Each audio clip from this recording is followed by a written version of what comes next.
বাংলাদেশ জামায়াতে ইসলামী আগামীর বাংলাদেশ জামায়াতে ইসলামীর সঙ্গে যুক্তরাষ্ট্র বন্ধুত্বপূর্ণ সম্পর্ক গড়তে চায় এমন মন্তব্যের একটি অডিও পেয়েছে মার্কিন সংবাদ মাধ্যম ওয়াশিংটন পোস্ট। প্রতিবেদনে বলা হয়েছে, ঢাকাভিত্তিক এক মার্কিন কূটনীতিক কয়েকজন নারী সাংবাদিকের সঙ্গে আলাপকালে জামায়াত, ছাত্র শিবির, নির্বাচন এবং শরিয়াহ আইন নিয়ে একাধিক মন্তব্য করেন। এই অডিও প্রকাশ্যে আসার পর বিষয়টি নিয়ে শুরু হয়েছে নতুন আলোচনা ও বিতর্ক।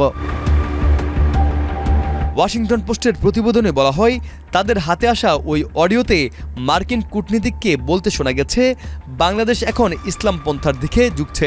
এছাড়াও তিনি ধারণা দেন, আগামী ত্রয়োদশ জাতীয় সংসদ নির্বাচনে জামায়াতে ইসলামী তাদের ইতিহাসে সর্বোচ্চ আসন পেতে পারে।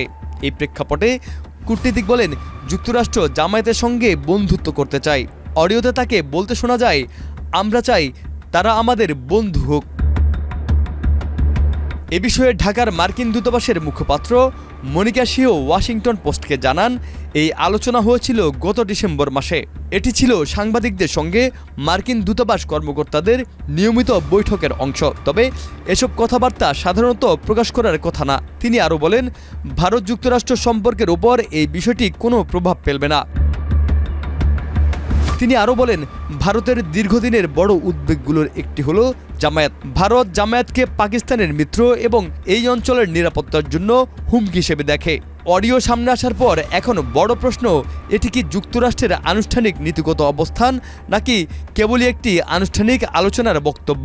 এদিকে বাংলাদেশে নির্বাচন ঘনিয়ে আসার রাজনৈতিক সমীকরণে এই প্রতিবেদন নতুন করে আলোচনার জন্ম দিয়েছে। তবে ভবিষ্যতে এই অডিওর পূর্ণ প্রেক্ষাপট এবং বক্তব্যের ব্যাখ্যা নিয়ে আরও তথ্য আসতে পারে বলেও জানা গেছে। নিউজ ডেস্ক, মাই টিভি।